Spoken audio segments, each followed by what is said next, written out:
Good morning. Good morning. And good morning, everybody out there, because today is Thursday morning. And guess what happens on Thursday mornings? It's Thursday morning with Merle and Patti. Thursday thoughts. We think on Thursdays, every Thursday. She's Merle, I'm Patti.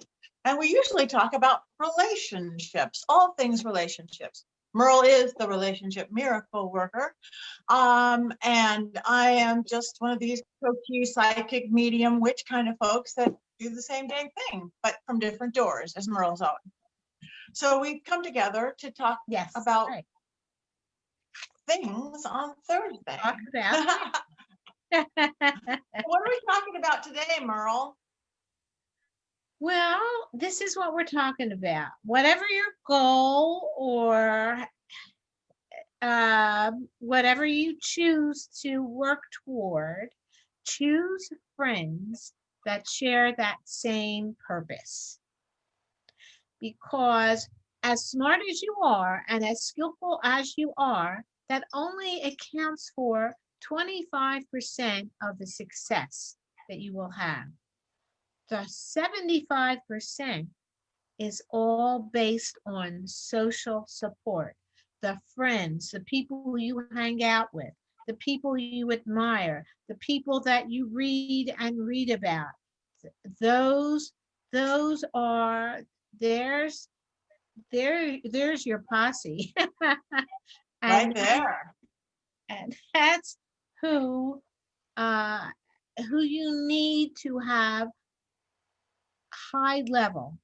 Don't just hang out with whoever happens to be there.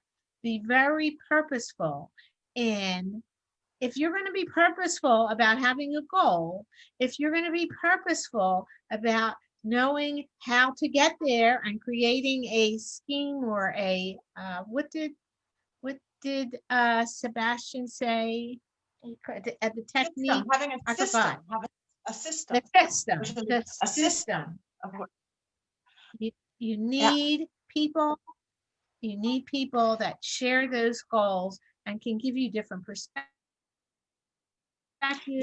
and can support what you're working for. And I want to say that even if you don't have big lofty goals, I want to do this and I want to rule the world and I want to be a movie star. What if your goal is just to be happy and have a satisfied life? That means hang out with people who are happy and have a satisfied life. I see how many groups of people are so miserable and they're complaint clutches of people. That's the same thing. If your goal is just, again, to be happy, hang out with happy people.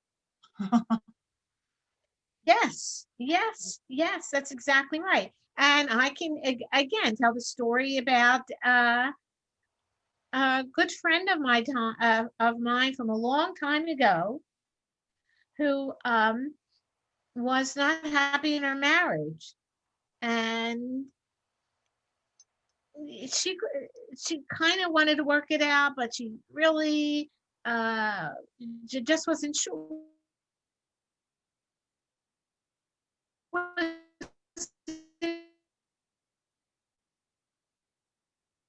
Insecure about what the heck was going on. And she had found, oh, these guys are terrible. They'll cheat on you, they'll this, they'll that, they'll that. Don't trust them. Oh my God, just get rid of them. Get the money and go. And that's what she did. And I was there at the time. I watched the interaction between her and her husband that they could have made up. It could have been okay. But she didn't listen to me because these were Beverly Hills important people. I mean, who was more important to listen to than a Beverly Hills divorcee?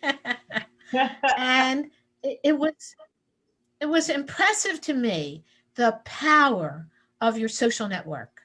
It is amazing. And again, and what becomes the norm? What becomes, well, everybody's doing this. There is that thing to that peer pressure. I really noticed that, 30 years ago when you come to Hollywood and everybody has the same goal. Everybody has the same dream. That's a really good question, Portia. Hold on to it. How do you meet the right people? Anyway, so everybody got into different acting school or whatever. So there was the people that you kind of would mold to the people that I want to be famous, but they weren't really doing anything about it. Or I want to be an actor, doesn't have to be famous. And then those people who are driven and doing it. And the ones who were like, oh, I don't want to stay in this little clique of where we're just going to stay in the same acting school for 30 years. They moved out and created different circles. They started hanging out with the already working actors. They were hanging out with a whole different group of people, and they got to where they were. And everybody else, and they're probably still there, are circling around going, one day we could, we will, we won't, but they're probably comfortable where they are. But think about that. You're 100% right, Merle. It's that choice. I always use the word vibration because I see energy. I see it's like higher vibration people, lower vibration people. And it doesn't have to be a judgment call. It's just find your tribe, find people of the same wants that you do. Hi, Alejandra. And somebody said, how do you find, that's a good question. How do you find the right group of people? Billion ways. That's how, even in our singles class, how do you find the right one? You got to go out and look. But again, if you're into spirituality, take a spirituality class, talk to people. You can know fast enough, maybe one coffee with whoever, one hanging out, one conversation going, this person feels like the right, trust your intuition on that. But get out. Yes, get out. And I'll tell you something really interesting when you say, get out there and meet the right people. I remember before I was married, long ago, and guys would hit on me. The guy at the gas station attendant, and people would hit on me. And then I got married, and within months after being married, so I hadn't changed. I hadn't got all of a sudden fat and ugly. I was still looking the same, right? And they were not hitting on me. So you want to talk about energy, you want to talk about aura. It dawned on me, the only thing was I had a different aura. I had an aura of I'm going home to my man and I'm not actually noticing you. That's so when you say, how do you meet the right people? Some of it, I mean, there's a lot of things involved, but some of it is there may be right people in your life that you aren't paying attention to. So think in terms of that. That's one thing you can start at right now. Right. And I don't, do you have any other ideas about meeting the right people? Again, I don't think you could meet them in the grocery store, which again, we say the same thing about going out and finding your mate. It's being aware. It's not just falling into patterns. We as humans tend to just fall. Gravity works. And natural things take the easiest course. We, without choosing different, take the easiest course. This person is here and you hang out and yeah, let's kvash. Oh, this person, oh yeah, it feels easy. Sometimes the easy path isn't the best one going, wow, this person over here, I admire them. Maybe I'm a little worried. It's like, ooh, just be conscious. Consciousness changes everything. Consciousness and comfort. Yeah, and you don't always have to be comfortable. Comfort is highly overrated.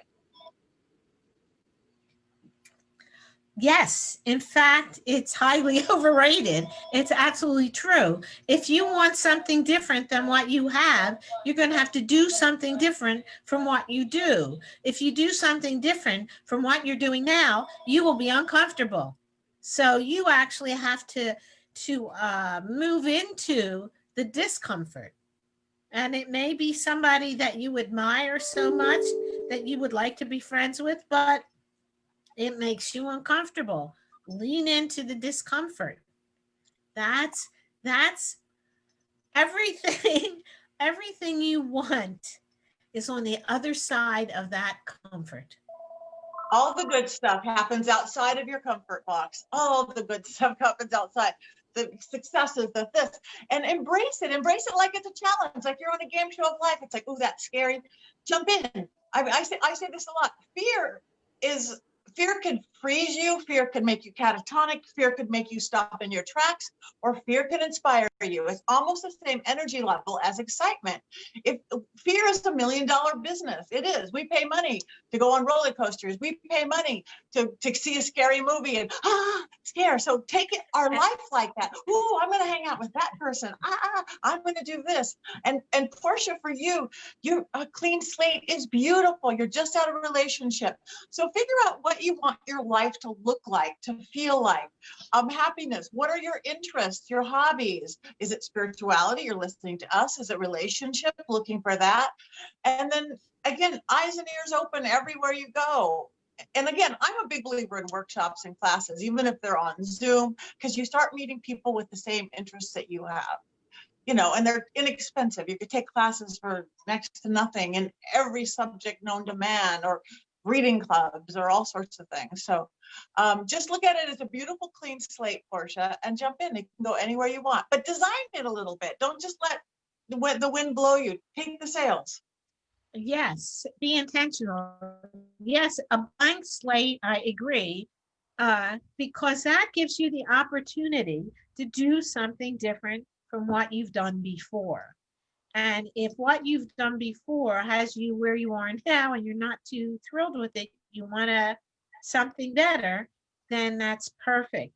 Take your blank slate and be very intentional about how you fill that blank slate.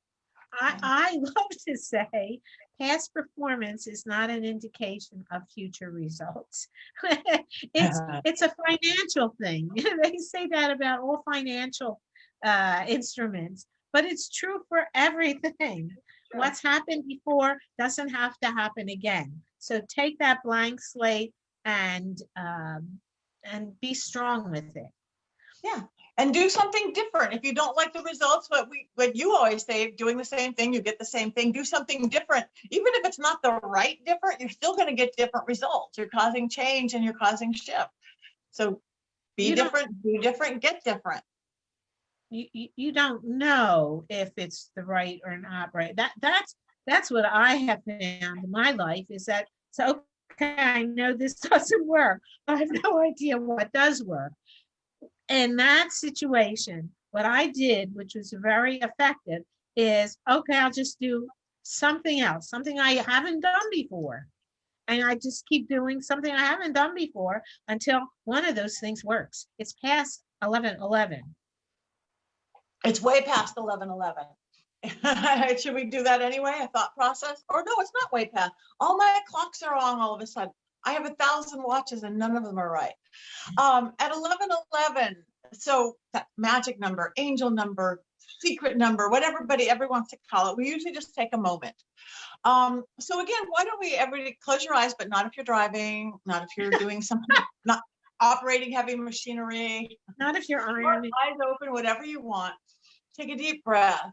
And I want everybody just to think about maybe just a pattern that they always do that maybe is not serving them, that maybe they haven't even thought about before. Just like, wow, I always say no when somebody wants me to do something, or I always get worried when I do that. Just something that you do, maybe even by rote or by unconsciousness, that maybe if you had a different action or reaction or even thought or perception could be different. Especially look at it with something maybe that isn't the perfect place in your life, whether it's your friendships, your relationships, even your career, something that's not as perfect as it could be. And how could what you do or say or feel shift that a little bit? And now see shifting a little bit in your mind, like saying something different, and see a good result from it. And just like, oh, wow, that worked. I lived, I survived, I'm happy. That easy. Easy as we allow it to be. Easy as we allow it to be. So hold that simplicity of shifting thought, simplicity of shifting action, simplicity of shifting perception as something, and then just take it into your life. We always have people in our singles class do something every day, one thing every day to do that. So maybe take that on. And then open your eyes, come back and keep it. And Portia, you said you like everything to do with spirituality and you're just out of a relationship. I know lots of good classes you can take. Merle and I teach a 3-week singles class. It's too late for this one because our graduation is next week, but we'll be doing another one soon called The Science and Magic of Love. And from the first time we taught it, we've got 2 engagement rings so far, so we're doing pretty good. I'm teaching magic classes all over the place, $10 through House of Intuition. Merle's teaching stuff. We're going to come up with online stuff. So there's lots out there. So follow us, like us, Merle Singer, Patti Negri, because you're ready for it, because you're stating it, you're claiming it, you're going into your power. And I totally turned that into Portia because she was writing there. I love that. Thank you.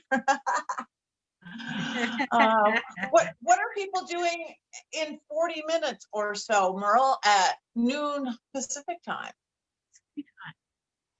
Well, I am hoping and expecting that they will be right back here for Merle's Pearls, because here's my chance to give just another little different perspective on relationship straight on. So, and then Patti later today is doing my first live. Yeah. Besides, I'm teaching, which are still tickets, $10 classes, and I'm teaching psychic development and dream magic for $10, 6 p.m. Pacific time. Tickets still available, $10 through House of Intuition. Find it on my thing. And at 7:30, I'm starting something brand new from my podcast, The Witching Hour. I'm doing Witching Hour live on Facebook, where I'm actually going to do free readings and free sessions from 7:30 to 8:30 Pacific time on Live Paranormal. It's a network. It's a paranormal network, Live Paranormal. I'm just brand new. It's my first time. I haven't even advertised it yet. So come on down. Come on down. Exciting. So, and after you've watched a little bit of me and a lot of Patti, next week, come back for, guess what? Thursday Thoughts. Yay! And Merle's Pearls. Yes. Yes. Okay, everybody, I think. Buy our books, buy our books, buy our books. We always forget our pitch. We are the worst salespeople. We are the worst salespeople. We both have beautiful books available on Amazon, Old World Magic for the Modern World. Hers, the Cracking the relationship code, the key to happy relationships at home and at work. If you're lucky enough to be at work. And even if you're working from home, some with your cat in here. Yeah. Thank you guys for listening. Thank you for participating. Come back soon for Merle's Pearls. Bye.